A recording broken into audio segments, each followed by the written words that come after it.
Hello everyone, আসসালামু আলাইকুম। সাধারণ সবজি দিয়ে ইউনিক একটি রেসিপি আপনাদের জন্য নিয়ে এলাম। দারুণ মজার এই রেসিপিটি আমি কিভাবে করেছিলাম চলুন দেখে নেওয়া যাক।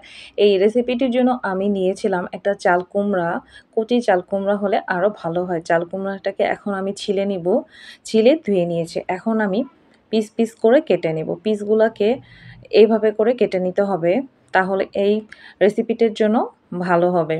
এভাবে করে আমি সবগুলো পিস কেটে নিয়েছিলাম সাদা সরিষা, একটু পানিতে ভিজিয়ে রেখেছিলাম। এখন কয়টা কাঁচামরিচ দিয়ে ব্লেন্ড করে নেব। দিয়ে দেব পরিমাণ মতো লবণ, দিয়ে দেব হলুদ গুঁড়া হাফ চামচ, দিয়ে দেব ধনিয়া গুঁড়া হাফ চামচ, জিরা গুঁড়া হাফ চামচ, মরিচ গুঁড়া সামান্য একটু দিয়ে দেব, যেহেতু আগে কাঁচামরিচ দেওয়া আছে। ভালোভাবে মিক্সড করে নিব। এখন দিয়ে দেব চালের গুঁড়া। চালের গুঁড়া আমি 1 কাপের মতো নিয়েছিলাম। দিয়ে দেব পরিমাণ মতো লবণ, দিয়ে দেব 1 চামচ হলুদ গুঁড়া, মরিচ গুঁড়া সামান্য দিয়ে দিয়েছি, ধনিয়া গুঁড়া দিয়ে দেব 1 চামচ, জিরা গুঁড়া দিয়েছি হাফ চামচ। এখন আমি সব কিছুকে ভালোভাবে মিক্স করে নিব।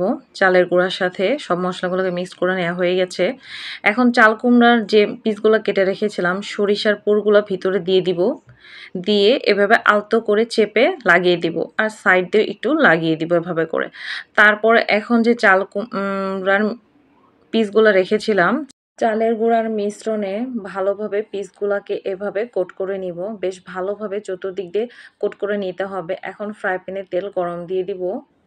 তেল গরম হয়ে গেলে চাল কুমড়ার পিসগুলো একটা একটা করে দিয়ে দিব। এখন আমি এটাকে ঢেকে আস্তে আস্তে ভাজবো, তাহলে চাল কুমড়াটা ভালোভাবে সিদ্ধ হবে, তা না হলে শুধু পুড়েই যাবে। উল্টিয়ে পাল্টে আমি আবার ঢাকনা লাগিয়ে আরও বেশ কিছুক্ষণ এভাবে ভেজে নিব। চাল কুমড়াটা যখন একদম নরম হয়ে আসবে, তখন চাল কুমড়া ভাজিটাকে আমি নামিয়ে নিব। বারবার উল্টিয়ে পাল্টে দিতে হবে যাতে পুড়ে না যায়। চাল কুমড়া পিসগুলো আমার ভাজা হয়ে গেছে, এখন আমি নামিয়ে নিব। তো দারুণ মজার এই চাল কুমড়া রেসিপিটি আপনাদের কাছে কেমন লাগলো কমেন্ট করতে ভুলবেন না। আমার রেসিপিটি যদি ভালো লেগে থাকে, লাইক, কমেন্ট এবং শেয়ার করতে ভুলবেন না। প্রতিদিনের নতুন নতুন ভিডিও পেতে আমার চ্যানেলটি ভিজিট করতে ভুলবেন না।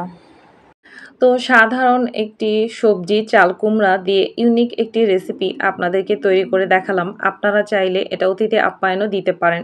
যে কেউ এই রেসিপিটি খেয়ে অবশ্যই আপনার প্রশংসা করতে ভুলবেন না।